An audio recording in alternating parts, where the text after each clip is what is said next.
Welcome to another In Wheel Time podcast, a 30-minute mini version of the In Wheel Time car show that airs live every Saturday morning, 8 to 11 a.m. Central. Well, once again, I got distracted. No surprise there. This is the award-winning car talk show, In Wheel Time, your weekly go-to all things automotive place.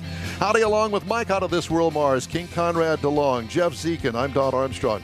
Glad that you could make it. Are they back with us again? Yes. They are? Yes. They're inside in the warm. Yeah, they found some warm. Are they still speaking to us? I don't know. I don't. They may not after this. We are. Hey, I brought it up, so. Yeah, you did. You started it, and then I looked it up, and I'm going, oh, dear God. I had no clue. So I was just commenting off the air there for a second, and I thought, oh, wait a minute. If they knew what it was, I didn't know what that was. So congratulations to you, Andrew. That's all I can say. You win some, you lose some. Yeah, because I obviously lost on that one, didn't I? So let's talk about the Alcan 5000. I'd never heard of this thing before. Yes. So one thing I want to up front. I goofed. She sent some pictures, and I used them for the promo. You know, the video that we did earlier this week to promote the show. That you did, But I didn't think to load them on this computer to share them. Oh, dear God. Oh, boy. You via chat just now, so if you guys can check them out, I did send a couple extra. Okay. Just Let's draw see a picture. what we can do here. Draw a picture, Andy. Maybe he Hold can it do up. Draw a picture. a screen. You don't want him to share. draw. No. You don't want him to draw. Well, I will tell you that all you have to do is think about being in a freezer for about 3 weeks, and Negative 40 freezer. yeah, and Oh, wow. that's about what it looked like. So. Wow. Negative 40? Yeah, we Yeah. hit the we I think somebody said personally negative hit 43. in our group of people we were with. Somebody had negative 42 on their. They had a Jeep Wrangler, and their temperature registered at negative 42. That was above the Arctic Circle, in between Inuvik and a town on the Arctic Ocean called Tuktoyaktuk. How do you keep the And, fluids flowing, and with the coolants and the fuel? How do you You keep all never that turn going? it off. Great question, Yeah, and don't it was turn it off. something to think about. So before we left, we made sure that our antifreeze was up to snuff. I bought a tester and all that stuff, made sure that it was good to 40 below zero. I replaced all the wheel bearings with new grease and all that stuff. The fuel isn't going to freeze. Well, I shouldn't say that. It could freeze, but all the gas, all the diesel, because ours was diesel. All the diesel is winterized diesel, so it's got Once you get far enough north. it's got anti-gel stuff in it. I brought a bottle of what they call diesel 911, and it's basically something that will degel the engine and unfreeze it. But what saved our bacon up there was we had installed a product called a Webasto Thermotop. Evo. Right, and what that is it's a In coolant heater. There's a song in that, isn't there, sure there Mr. is. Roboto or something like that? It could That's be. right, Domo Arigato. So this coolant heater, it's about the size of a shoebox, and it's powered by, it's a pump, which runs off the batteries, and then it has an ignition in it that uses the diesel fuel in the tank, and all it does is circulate coolant. And what's great about that is that it has a programmable timer on it. So depending on how cold it was, we can set it overnight. So what we did is we just let it run during the day, obviously, when we were driving or fueling or things like that. But we shut it off at night, and we came in last a lot of the times because we were last going out of the gate during the rally. But a lot of times when we were there, none of the outside plugins that you could, put, like we had an oil pan heater that we just installed as well. Most of the times we weren't able to use them because there weren't any outlets left to plug into. So we'd program it. You could program it, I believe, as little as 10 minutes all the way up through the whole entire night if you wanted to. So most times they said, about an hour or so or 90 minutes when it was really cold, and it fired right up every morning. So basically the key is once you get it going, it's good. But there are teams, a lot of people would put a cardboard in front of the radiator or something like that to keep it from freezing up. So when you said you went through Inuvik, I'm a fan of the TV show Ice Road truckers. We are too. And apparently you're driving on those roads with them. So were you actually out on the ice roads as well? Yes, there's so basically each day had X amount of miles, and there were a couple of option days. So one of the optional days, because we spent a couple of days up in Inuvik, one of them was to take the ice roads from Inuvik to Aklavik. Yep. And we did that, and it's 73 miles each way. Yeah, so on the ice road. It was 140 miles of ice roads. It was incredible. Crazy. I mean, that is one of those experiences that you can't get anywhere else, probably in the world, but certainly not in North America. One of the photos I messaged you guys just now is of us on the ice road. We call it ice roads, but people need to realize it's not an ice road. It's a frozen river that they plow to make a road on top of. So understanding, and I hear him talk about it on the show, is your speed and the wave that you create under the water. Did you have to go through some training on that so you understood the physics of driving on the road? Good question. We didn't. We're right around, I believe, around 4,000 pounds. So we're like hardly anything compared to those big semi trailers. We're just told semi trucks. Follow the speed limit. Yeah, not go the speed limit. I think the speed limit was, I believe it was 80 kilometers an hour, if I remember correctly. So like around 50, And here we are putting around at the speed limit, and then a local will go past you at 120, like it's nothing. But on the ice. Amazing. On ice.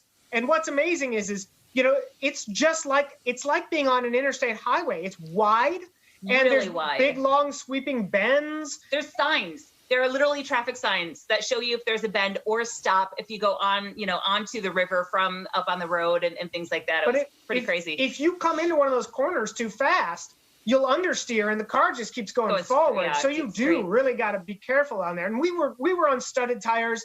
A lot of the competitors, a lot of the people were on studs. But still, what an experience! That was something I'll never forget. It's a bucket list we didn't know we had for an item. How cool is that? How cool, or how cold is that? I guess. Yeah. Oh, very. Very. So how many vehicles were involved in this I was rally? going to ask the same thing. There was about 40 teams or so. There was a Subaru that ended up developing, I think, rod knock and destroyed their engine about 100 miles outside of Anchorage, the finish, and they were still able to make it, and they sold the vehicle. But just about everybody finished. They finished with the rod knocking. Yeah, so, they I think ended up having to be towed. But One thing that a lot of people do, I shouldn't say a lot, but more than one team, they'll buy a car and then they'll sell it up in Anchorage at the end of the rally. So they had already prearranged sales of at least 3 or 4 vehicles that I know of up there. So, and you kind of know why, because when you come back, like we came back with our Pajero and we were just doing basic maintenance, and just about everybody at least ditch dove once or twice or a few times. And we did once just to avoid hitting another vehicle just because of a quick pile up type of a thing and reactionary. But then he was replacing CV boots and other things and realized, wow, there's a real thin layer of surface rust that was underneath the whole entire vehicle because they use rock salt up there and things like that. Yeah. Hence why we had that all treated. But when we were, figuring that out, we're like, that's why a lot of people just sell them up there because it's fully outfitted. People already set up for cold weather, the ralliers are, and then they just sell the vehicles up there because they don't get those kinds of vehicles many times up that far north. Rust-free. Right, mainly rust-free. So interesting. So it's a win-win. Yeah. So what was the most popular brand and model that was on the rally, or was there one? Probably Subaru. Subaru or Subaru probably. There were about 3 Porsche Cayenne, either Cayennes or Macan. Yeah, or Macan. And I'll tell you what, we have talked about this kind of, bench racing, if you will, what the perfect Alcan vehicle is. Because while Alcan is it is an amazing driving event, it also intermixes time, speed, distance rallies. So each day you could have between 3, and every now and then there were days we didn't have one, but sometimes there were as many as 3 time, speed, distance stages. So in other words, you'd start out in the morning, do your time, speed, distance course in like town, an hour or so. and then you'd have a 400-mile transit to the next town, and then you check into your hotel. The tricky thing is the whole idea is as far as the best vehicle is something that is powerful, comfortable, and has decent ground clearance. So did you find many Jeep Wranglers out there? No. there were a couple. There's one guy that drove from the East Coast all the way to the start line in Seattle, just outside of Seattle, to do the rally. Oh, wow. So I think he wins for most mileage. Oh my gosh. A little hardcore there, huh? Because there were at least three Wranglers. With the our doors team and the top members- off. Oh gosh, most of them, as far as I know, at least our team members, Judy and JR, they insulated their hardtop. They all had hardtops, but they insulated theirs. Apparently, there's a couple of companies out there that make basically stick and peel insulation for those things. Oh, okay. I was going to say, because at 40 below, man, that's not much protection. And I was going to ask you. I would not want to be in a Wrangler at 40 below up there. You said you stopped. Some of the things too you have to realize is plastic that far below, or that far below zero, it's brittle. can shatter or can crack and things like that. I mean, one of the things we had very little damage on our vehicle due to the cold, thankfully. I mean, Mitsubishi builds these things like a brick, wet house, but we had a splice right on the B pillar as you on the passenger side, just a crack like this long, right as the curved plastic comes in. And I don't know if maybe the seatbelt just hit it wrong or something like that. But it just is like a perfect little slice of about 5 inches, but it's not going anywhere. But that was, some of the stuff that you have to do is replace plastic bits and things like that. You mentioned that you stayed at hotels. So the vehicle, y'all parked together. Was it just out in the elements with the vehicle, and you were toasty warm in the hotel? To that point, most of the hotels, I would say actually all of the hotels. Motels. Well, motels, yes. Motels mostly. It wasn't. We weren't staying at the Ritz-Carlton. Yeah, I was going to say very different. They almost all had plug-ins for block heaters. So that's great, but we registered late for the event. So because of that, we were one of the last cars to leave every day. So we were number 39 of 40. So by the time we would get to the hotels, a lot of those block heaters were already taken.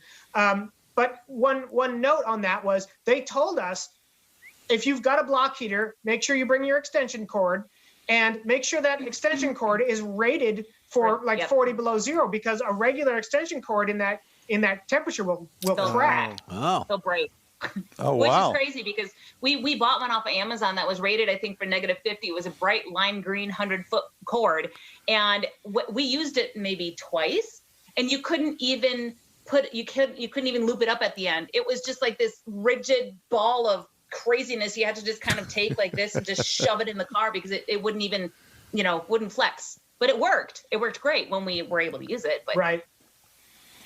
I can't imagine. I cannot imagine. Yeah. So, is there a book that says, okay, if you're going to go on the Alcan 10 million, that I need to find out exactly what it is that I'm going to be facing, so I know what to get, like a below 50-degree extension cord that I clearly, when I get done with it, I'm going to have to drape it from bumper to bumper because it won't fold. Yeah, like a survivalist guide.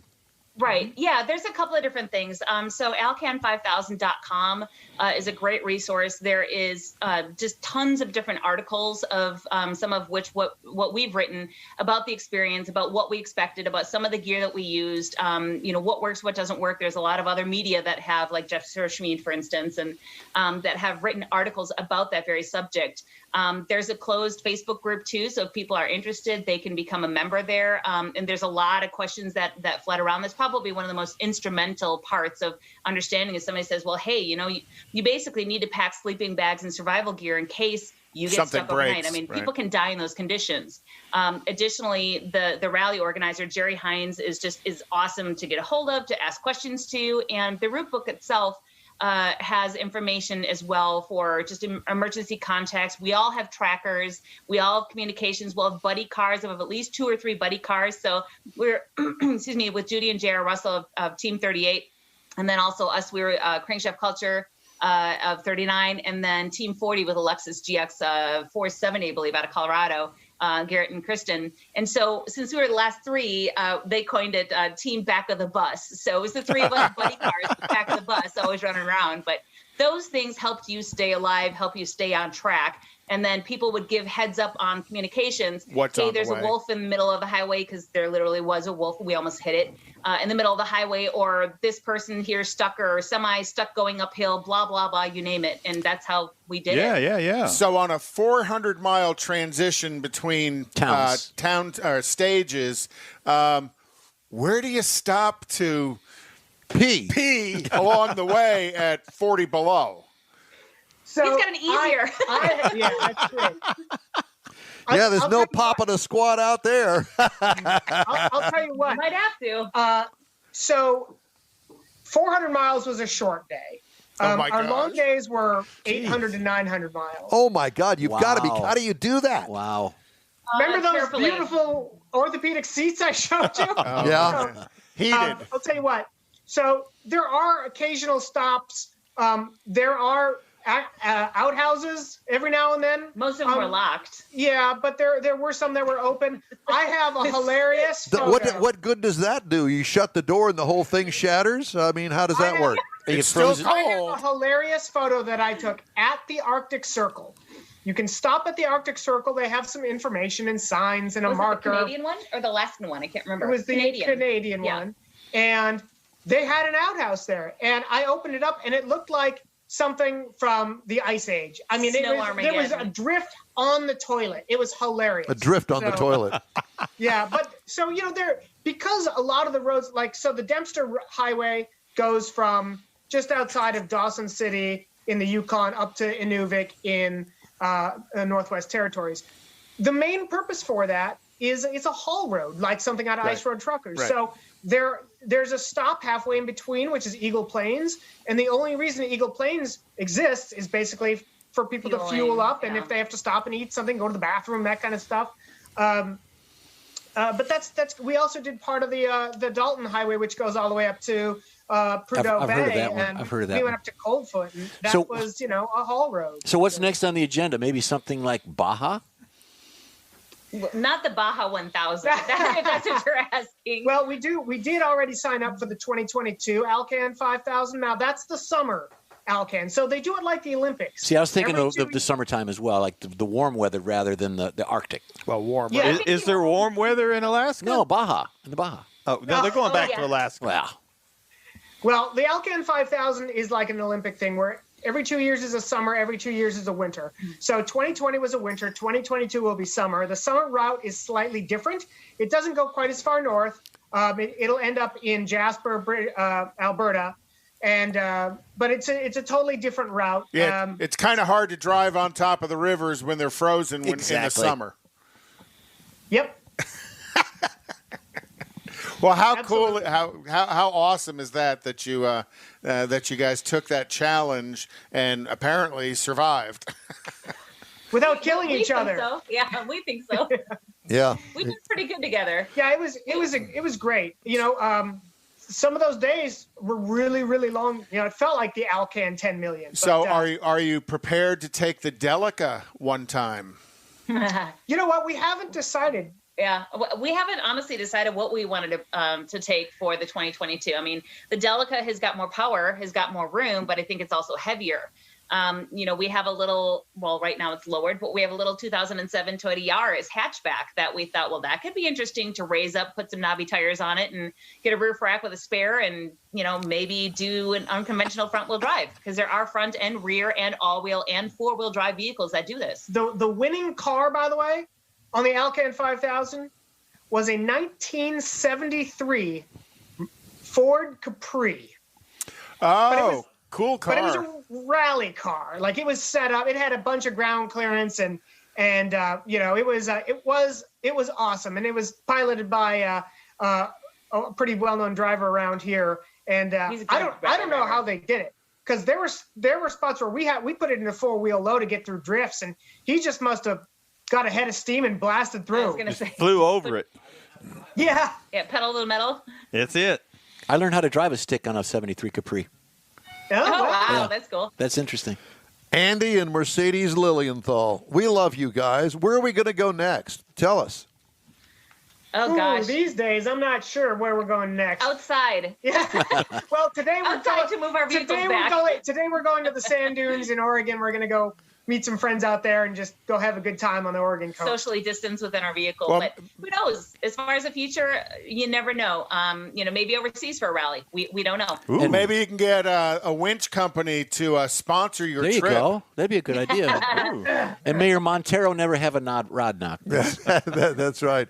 Well, we love you guys. Thank you so much for spending the time with us today and telling us all about the Pajeros and the Alcan 5000 Alaska Road Rally. We appreciate it, and we hope to see you again soon. Yes. Thanks for having us, guys. Always a good time. Thanks, you. Guys. See you later. All right.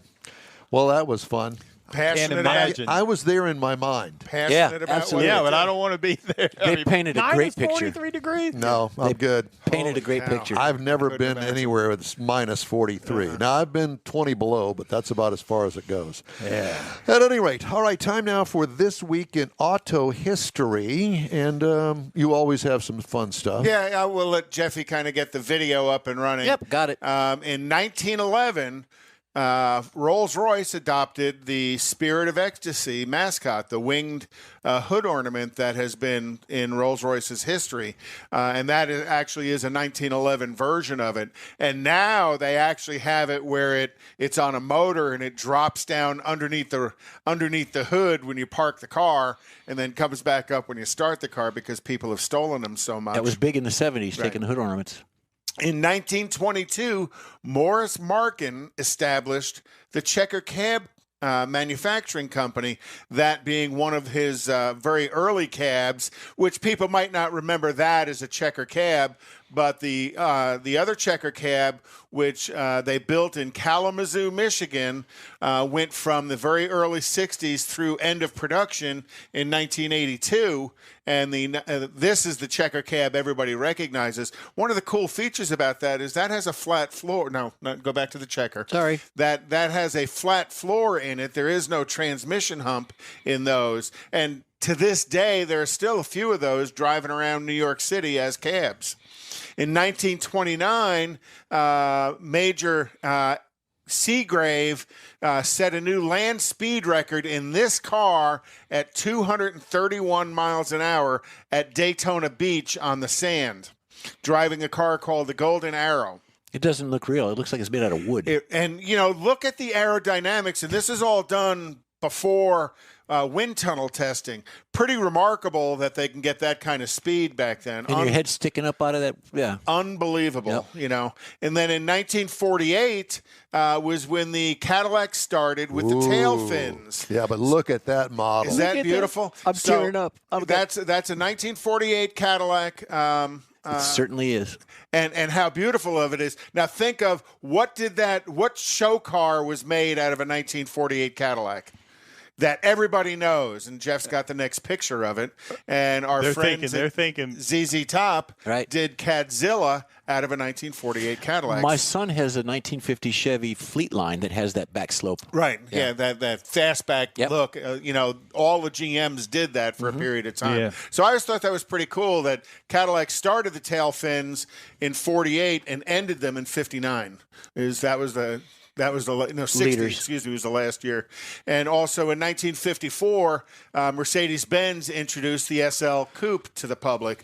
Aluminum body, inline 6-cylinder with direct fuel injection, gull wings, $1 million car at this point.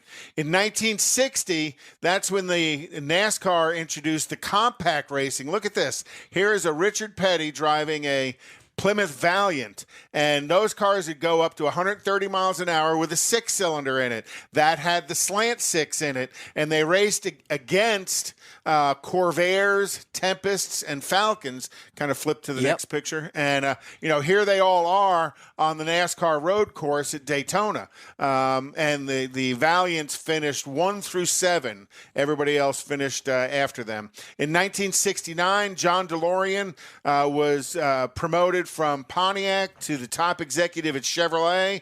He was quite the quite the showman in doing that, but his success at Chevrolet was short-lived as he quit shortly thereafter. In 1992, Nissan won the 24 Hours of Daytona, the first Japanese import to do so. And then in 1988, Jaguar went 1-2 in its 24 Hours of Daytona in the Tom Walkinshaw XJR V12. Pretty cool. One news story before we finish out the day. General Motors became the latest automaker hit by the global shortage of semiconductor chips.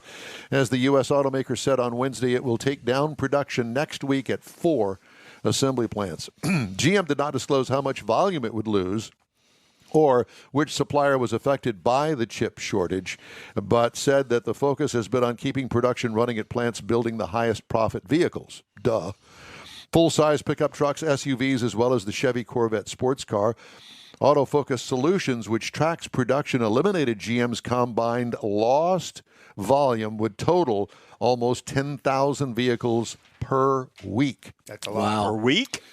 Affected GM vehicles include the Malibu sedan, the Cadillac XT4 SUV, Chevy Equinox and Trax and GMC Terrain SUVs, and the Buick Encore small crossover vehicle. Ford forged the performance pickup market 12 years ago with the first F-150 Raptor. Now the automaker's hoping the third-generation truck will help restore dominance in a field that's grown more crowded. What remains to be seen, however, is whether the redesigned Raptor, or more likely the high-performance Raptor R variant promised in 2022, can knock off Ram's 702 horsepower TRX as the most powerful full-size performance pickup on the market. We shall see what we shall see. It's going to be fun to watch. It will be, yep. And Ford Motor Company will install Google Incorporated's Android operating system on all vehicles starting in 2023 as part of a 6-year partnership with the technology giant. And Chevrolet announced it's going to continue Camaro through 2026. Oh, really? Oh, that's a change. Yeah. Tesla recalling 35,000 Model S and Model X vehicles with touchscreen displays that could fail. So I thought they were going to put a longer extension cord on them. Funny. All right. We got more coming up right after this. Tailpipes and Tacos is Houston's premier cruise-in, and you're invited to join in. Whether you're a cruiser or spectator, Tailpipes and Tacos is the place to enjoy made-to-order breakfast tacos, fresh coffee, and mingle with Houston's fun car people. Mark your calendar for Saturday, February 20th for Tailpipes and Tacos at the Lupi Tortilla Mexican Restaurant in Katy, 8 a.m. to 11 a.m. Tailpipes and Tacos is free, and everyone's invited. You will see collector cars, hot rods, customs, magnificent originals, and resto mods all at one location. Cars from all over Southeast Texas cruise in and show off in a friends and family event at the Lupi Tortilla Mexican Restaurant on the Grand Parkway at Kingsland Boulevard, just south of I-10 in Katy. Drag racer, car enthusiast, and Lupi founder Stan Holt brings you Houston's hottest cruise in, Tailpipes and Tacos, Saturday, February 20th, 8 a.m. to 11 a.m. at Lupi's in Katy. The In Wheel Time Car Show will be there too. Get your ride ready, and we'll see you at the Tailpipes and Tacos Saturday morning cruise in, February 20th, 8 to 11 a.m. at Lupi's in Katy, weather permitting. Well, that's it for this episode of the In Wheel Time Car Show. When you're on Facebook, please give us a like, tell your friends about us, and share our junk if you don't mind. You'll get Conrad's Unicorn Hunting features, along with all things automotive all week long. In Wheel Time Car Show streams on Facebook, YouTube, Twitch, and on InWheelTime.com. Podcasts are available on Pandora, Amazon, Apple Podcasts, Spotify, Stitcher Radio, iHeart Podcast, Google Podcasts, Podcast Addict, and more. Your favorite podcast repertoire.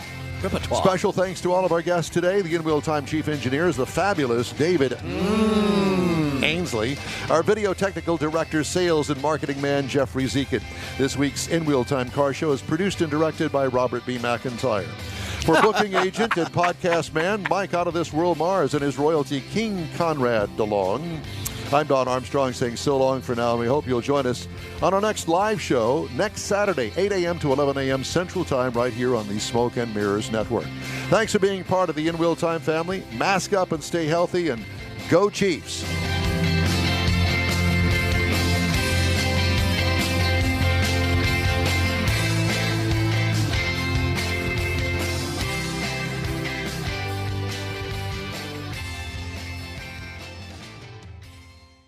That's it for this podcast episode of the In Wheel Time Car Show. I'm Don Armstrong, inviting you to join us for our live show every Saturday morning, 8 to 11 a.m. Central on Facebook, YouTube, Twitch, and our InWheelTime.com website. Podcasts are available on Apple Podcasts, Spotify, Stitcher, iHeart Podcast, Podcast Addict, TuneIn, Pandora, and Amazon Music. Keep listening, and we'll see you soon.